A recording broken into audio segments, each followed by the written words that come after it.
दोस्तों, आप आज का बहुत इंटरेस्टिंग टॉपिक है जो आपको सामने दिख रहा है, ट्रांसमिशन लाइन है। अभी आप गेस कर सकते हो कि आप इसमें मैं आपको क्या बताने वाला हूँ, जो आपको आई थिंक जानकारी नहीं होगा, और होगा भी तो आप डीपली जानने की कोशिश करें। तो आपको मैं आज का टॉपिक बताने वाला हूँ, डैम्पर क्या होता है, डैम्पर कैसा होता है, कहाँ लगा होता है, और सैग क्या होता है और क्यों लगा होता है, और कितने टाइप का डैम्पर होता है।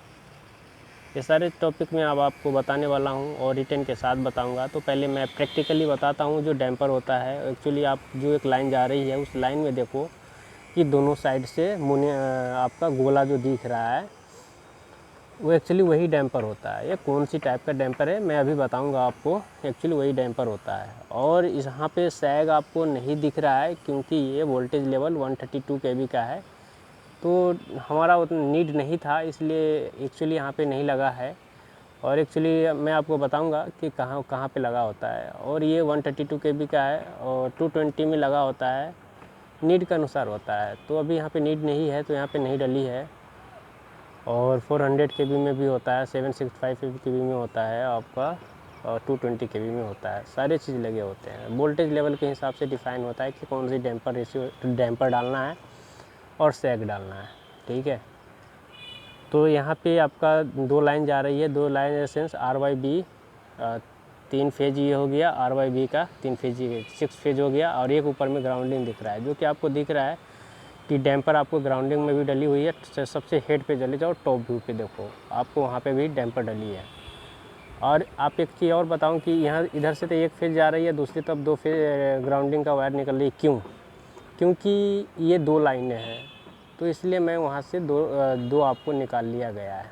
ठीक है, तो इस टॉपिक पर हमारा बात हुई, तो मैं आपको थोड़ा बता दूँ कि इसका पैरामीटर जो हम लोग PLC और SCADA के थ्रू हम फाइंड आउट करते हैं, जो हमारा कस्टमर का नीड होता है, उस हिसाब से हम एक्चुअली विजुअली दिखाता हूँ SCADA के थ्रू की पैरामीटर। और बहुत सारे उसमें पैरामीटर, एक करीब 1 फेज में एक लाइन में 20 पैरामीटर होता है ना। तो वो सारी चीज़ मैं दिखाऊंगा और अभी मैं आपको बताने वाला हूँ। तो अभी मैं बात कर रहा था कि पैरामीटर की, तो देखो ये पैरामीटर आपको दिख रहा है। एक लाइन की पैरामीटर की बात करेंगे तो दो चीज़ होता है, वोल्टेज और करंट। ठीक है, तो उसमें हम पैरामीटर फाइंड आउट करते हैं। तो फिर से बता दूं कि आपका टोटल 20 पैरामीटर होता है। ठीक है, तो अभी देख रहे हो पहला जो लाइन से फाइंड आउट कर रहे हैं, मेगावाट, MVR और IPM का मतलब होता है current positive magnitude, current positive angle, current R phase का एंगल, करंट आर फेज का मैग्नीट्यूड, करंट वाई फेज का एंगल, करंट वाई फेज का मैग्नीट्यूड, बी फेज का एंगल और बी फेज का मैग्नीट्यूड करंट के। ठीक है, ये हमारा 10 पैरामीटर हो गया। और 10 पैरामीटर मैं फाइंड आउट करूँगा आपको सेम। वो देखना पड़ेगा कि वोल्टेज हम लाइन से ले रहे हैं या बस से ले रहे हैं। तो एक्चुअली अगर हम बस से वोल्टेज लेते हैं तो एक्चुअली हम बस से वोल्टेज लेंगे तो उस केस में हम क्या करेंगे, यहाँ पर डालेंगे फिर फ्रीक्वेंसी। ठीक है, फ्रीक्वेंसी होता है, उसके बाद DF/dt होता है। ठीक है, ये दो पैरामीटर ये हो गया। सेम जो हमारा करंट के लिए अप्लाई होता है उसी तरह हमारा वोल्टेज के लिए भी अप्लाई हो जाएगा। तो क्या हो जाएगा, आपको VPM हो जाएगा, BPM हो जाएगा, फिर VPA हो जाएगा, फिर उसके बाद RM हो जाएगा, फिर VRA हो जाएगा, ये हो गया आपको। फिर आपका VY ये हो जाएगा, VY फेज के लिए मैग्नीट्यूड हो जाएगा, फिर VB फेज के लिए एंगल हो जाएगा, और बी फेज के लिए मैग्नीट्यूड हो जाएगा। तो ये टोटल हमारा 20 पैरामीटर हो गया। ये तो मैं लाइन की बात कर लिया कि इतना पैरामीटर हम डिफ़ाइन करते हैं। सो जो आपको शायद पता नहीं था वो मैं आपको बता दिया कि एक लाइन से हम इतना पैरामीटर डिफ़ाइन करके मैं डिस्प्ले पर दिखाता हूँ SCADA के थ्रू। तो ये रियल टाइम में दिखाता है, रियल टाइम में कितना मैग्नीट्यूड है, उसका एंगल है, और आर फेज का मैग्नीट्यूड कितना होना चाहिए, आर फेज का एंगल कितना होना चाहिए, वाई फेज का कितना होना चाहिए, बी फेज का एंगल मैग्नीट्यूड कितना होना चाहिए। ठीक है, उसी तरह हमारा करेंट के लिए होता है। एक्चुअली वोल्टेज जो हम फाइंड आउट करते हैं बस से फाउंड आउट करते हैं, और मेगावाट और एम्बियर जो हमारा वेरी वेरी इंपॉर्टेंट होता है, जिसे हम पावर फैक्टर भी के नाम से जानते हैं, वो हमारा लाइन से डिफाइन होता है। तो अब मान के चलो कि ये लाइन जा रही है, ये लाइन आप जा रही है, तो ये लाइन से मान लो कि एक साइड हमारा, अगर हम लाइन से ही ले रहे हैं वोल्टेज और करंट, तो एक साइड हमारा फ्रीक्वेंसी हो जाएगा और दूसरे टाइप हमारा मेगावाट हो जाएगा। ठीक है, तो ये हमारा, ये जो आपको दिखा रहा हूँ पैरामीटर, ये साइड आ जाएगी, और ये जो पैरामीटर आपको दिखा रहा हूँ ये हमारा फ्रीक्वेंसी के साइड आ जाएगी।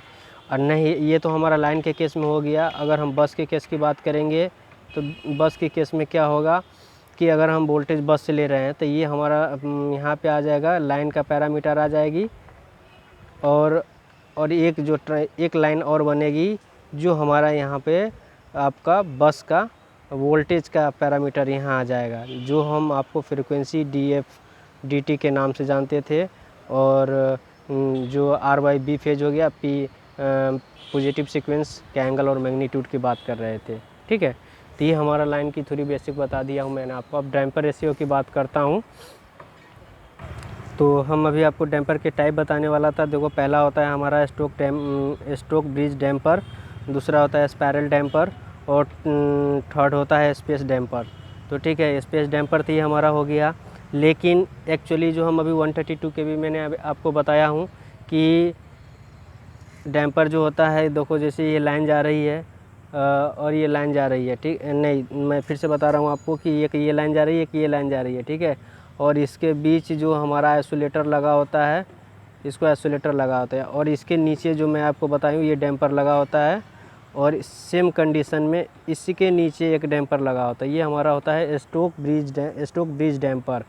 ठीक है, एक्चुअली ये हम इसलिए यूज़ करते हैं कि ये हमारा ट्रांसमिशन लाइन में क्या होता है कि जो लाइनें जाती हैं उसमें वाइब्रेशन होता है, एयर फ्लो जब होता है तो उसमें क्या होता है, वाइब्रेशन होता है। तो उस वाइब्रेशन को कंट्रोल करने के लिए हम स्टोक ब्रिज डैम्पर का यूज़ करते हैं। ठीक है, तो इसका जो मैंने आपको बताया था 3 टाइप्स का होता है। दूसरा इसका जो आपको डायग्राम में मैंने आपको बता दिया, इस टाइप का लगा होता है। ठीक है, दूसरा की बात करेंगे, हमारा जो स्पाइरल डैम्पर है। स्पाइरल डैम्पर एक्चुअली क्या होता है, ये जो लाइन में ऐसे लगे होते हैं, रिंग की तरह लगे होते हैं। ठीक है, ये रिंग की तरह लगे होते हैं। और थर्ड जो होता है हमारा डैम्पर स्पेस डैम्पर क्या होता है, जो कि आप देखते होंगे कि जहाँ पे 4-5 वायर के एक साथ रिंग किया होता है। रिंग क्या होता है, जैसे कि आप देख रहे हो कि मान लो कि एक लाइन ये जा रही है और दूसरी लाइन ये जा रही है और थर्ड लाइन ये जा रही है। तो स्पेस डैम्पर की बात कर रहे हैं, जो ऐसे होती है, स्पेस डैम्पर लगा होता है। ठीक है, ये स्पेस डैम्पर की बात हो गई। स्टेप डैम्पर यही होता है। तो स्टेप डैम्पर हमारा लगा होता है, जैसे जहाँ पे कभी कभी देखते हो आप 4 वायर भी होती हैं, 3 वायर भी होते हैं, 2 वायर के साथ ये एक साथ ही आपको कनेक्टिविटी रहता है, बना होता है, कनेक्टिविटी बना होता है। तो इसको हम बोलते हैं स्पेस डैम्पर। ठीक है, तो आज का टॉपिक हम यहीं पे एंड करते हैं, और इससे भी बेसिक एडवांस जानने के लिए हमारा नेक्स्ट वीडियो का आप लोग वेट करें, और इस वीडियो को लाइक करें, और हमारे चैनल को जितना से जितना सब्सक्राइब करें, उस लेटेस्ट वीडियो आपको नोटिफिकेशन मिलता रहेगा। थैंक यू, धन्यवाद।